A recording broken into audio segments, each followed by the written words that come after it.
ভাল এটা পদক্ষেপ চৰকাৰৰ যিহেতু আমাৰ কেতিয়াও ধৰক অফিচিয়েলখিনি উঠি তেনেকৈ এখন মিউনিচিপাল বৰ্ডত অহাটো এইটো আগতে হোৱা নাছিলে কিন্তু এতিয়া যিহেতু গোটেই অফিচিয়েলছখিনি আছে প্ৰত্যেকটো বস্তুৰে কেম্প আমি ইয়াত লগাইছোঁ আয়ুষ্মান কাৰ্ডৰ কাৰণে কেম্প আছে হেল্থ কেম্প আছে আধাৰ এনৰোলমেণ্ট কেম্প আছে আৰু আপোনালোকে দেখিব যে আজি বহুতখিনি মানুহ ইয়াত জমা হৈছে তো আমি ট্ৰাই কৰিম যে আজি যিমানখিনি মানুহৰ যি আশা আছে ধৰক কাৰোবাৰ আধাৰ আপডেট হোৱা নাই কোনোবাই উজ্জ্বলা আঁচনি পোৱা নাই সেই মানুহখিনি যাতে এটলিষ্ট আমাৰ ওচৰত নামখিনি ৰেজিষ্টাৰ কৰি তেওঁলোকৰ গোটেই ডিটেইলছখিনি আমাৰ ওচৰত ৰাখি থৈ যায় যাতে আমি খুব সোনকালে বস্তুখিনি প্ৰচেছ কৰিব পাৰোঁ আৰু যিহেতু বহুত মানুহে বহুত বস্তু নাজানিছিল আজি এই গাড়ীখন অহাৰ কাৰণে তাত যিমানখিনি ইনফৰ্মেশ্যনটো চবলৈকে গৈছে যে এনেকুৱা স্কিম এক্সিষ্ট কৰে এখন পেম্পলেটো দিয়া গৈছে য'ত গোটেই সকলো যিমানখিনি স্কিম আছে অসম চৰকাৰৰ এতিয়ালৈকে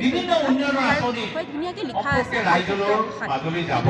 এই বস্তুটোৰ কাৰণে আমাৰ বহুতখিনি স্কিম গ্ৰাছৰুট লেভেলত পাবগৈ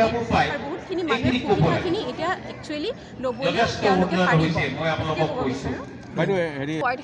ৱাৰ্ড মেম্বাৰসকল বহুত এক্টিভেই হয় আৰু মই নিজেও দেখোঁ মই যেতিয়া অফিচত বহোঁ তেওঁলোকে পাব্লিকৰ লগত কণ্টেক্টত থাকে হয়তো বহুত পাব্লিক এনেকুৱা ফোন যোগেৰেও কণ্টেক্ট কৰে যে বাইদেউ আমাক এইটো আঁচনি লাগে এইটো আঁচনি তেওঁলোকে কেতিয়াও বেয়াকৈ নকয় আৰু প্ৰচেছটো এনেকুৱা আপোনালোকৰ ফোন নাম্বাৰ লাগিব বা আপোনালোকৰ আধাৰ নাম্বাৰটো লাগিব তেওঁলোকে এপ্লিকেশ্যনৰ বস্তুখিনি যিমান পাৰে জলদি প্ৰচেছ কৰিবলৈ চেষ্টা কৰিছে ধৰক আমি মানুহটোক আমি গোট খুৱাব লাগিব প্ৰথমতে আৰু এইটো জলদি কৰা হৈছে কিন্তু আমি ইয়ালৈ চাপৰ্ট আহিছে মই নিজেও দেখিছোঁ আপুনি ভুল কৰিছোঁ মই কেম্পত মানুহক কৈ আছোঁ যে বাইদেউ এইটো কেম্পত এইটো বস্তু হয় মই লাইফত এইটো বস্তুৱেই কৈছোঁ যিহেতু আপোনালোকে নাজানে আজি আমি আছোঁ আজি বহুতখিনি সময় আমি থাকিম আপোনালোকৰ যি প্ৰব্লেম আছে আমাক কওক আমি শুনিম আমি লিখি ৰাখিম আৰু যিমান জলদি পাৰোঁ আমি প্ৰচেছ কৰিবলৈ চেষ্টা কৰিম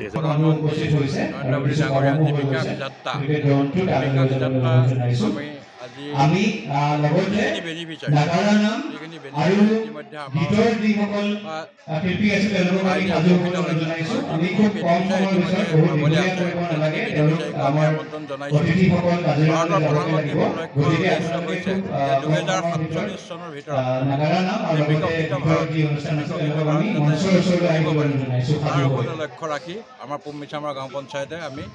এই কাৰ্যসূচী পালন কৰিছোঁ আৰু আমি সমূহ বেনিফিচিয়াৰীক আমন্ত্ৰণ জনাই আজি আমাৰ ৰাজস্থানৰ পৰা এটা প্ৰায়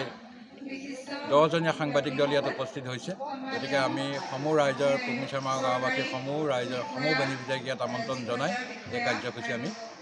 আজি ৰাইজৰ সহায় কেনেকুৱা আমাৰ ইয়াত আমাৰ ৰাজ্যৰ সহায় খুব ভাল পুমিচামৰা গাঁও পঞ্চায়তত আপুনি ইতিমধ্যে দেখিছে প্ৰায় 700ৰো অধিক ঘৰ ইতিমধ্যে পাবলৈ সক্ষম হৈছে প্ৰায় 1000ৰো অধিক অৰুণোদয় আঁচনি পাবলৈ সক্ষম হৈছে বা তেনেকৈ প্ৰত্যেকটো হিতাধিকাৰী আমাৰ ইয়াত পাবলৈ সক্ষম হৈছে পঞ্চায়তৰ যোগেদিয়ে বা বিভিন্ন চৰকাৰী যিখিনি আমাৰ ডিপাৰ্টমেণ্ট আছে সকলো ডিপাৰ্টমেণ্টক আজি ইয়ালৈ আমি আমন্ত্ৰণ জনাইছোঁ প্ৰত্যেক ডিপাৰ্টমেণ্টত আহি ইয়াত আমাৰ আহিছে সেইকাৰণে সকলো ডিপাৰ্টমেণ্টে যি সুবিধা আছে সেই সুবিধাখিনি বেনিফিচিয়াৰী নিজে ইয়াত ৰেজিষ্ট্ৰেশ্যন কৰিছে আৰু যাতে 2047 চনত সকলো বেনিফিচিয়াৰী ইয়াৰ পৰা উপকৃত হয় তাৰ বাবে প্ৰধানমন্ত্ৰী মাননীয় নৰেন্দ্ৰ মোদী ডাঙৰীয়াৰ যি বিকাশ যাত্ৰা মাননীয় অসমৰ মুখ্যমন্ত্ৰী হিমন্ত বিশ্ব ডাঙৰীয়াৰ যি বিকাশ যাত্ৰাৰ লগতে সেই যাতে সকলো বেনিফিচিয়াৰী উপকৃত হয় তাৰ বাবে আমি পুমিচামৰা গাঁও পঞ্চায়তৰ পৰা সকলোকে আন্তৰিক ধন্যবাদ জ্ঞাপন কৰিছোঁ আপোনালোকে দেখিছে ৰাইজৰ প্ৰায় বিপুল সঁহাৰি প্ৰায় 1000ৰো বেনিফিচিয়াৰী ইয়াত আহি উপস্থিত হৈছে গতিকে অনাগত দিনত আমি আশা ৰাখিছোঁ পুমিচামৰা গাঁও পঞ্চায়তখন অধিক শক্তিশালী হ'ব বুলি মই আশা ৰাখি সমূহ ৰাইজলৈ মই আন্তৰিক ধন্যবাদ ইতিমধ্যে আমাৰ 5টা নতুন আঁচনি ইতিমধ্যে কাম আৰম্ভ হৈছে আপোনালোকে ইতিমধ্যে গম পাইছে যে দৰিঙীয়া গ'ল এটা পানী যোগান আঁচনি এইটোৱে প্ৰায় 272 ঘৰ মানুহক সামৰি ল'ব ইতিমধ্যে কাম সমাপ্ত পথত আছে আমাৰ দাধত এটা পানী যোগান আঁচনি আৰম্ভ হৈছে বঙালগাঁৱত এটা হৈছে ৰজাবাহাৰত এটা হৈছে আমাৰ দক্ষিণ দলীয়া হাউচত এটা পানী যোগান আঁচনি প্ৰায় সম্পূৰ্ণ হোৱা পথত আমি ভাবিছোঁ 2024ত আমাৰ পুমিচামৰা গাঁও পঞ্চায়তৰ সকলোৱে বিশুদ্ধ খোৱা পানী পাবলৈ সক্ষম হ'ব বুলি মই আশা ৰাখিছোঁ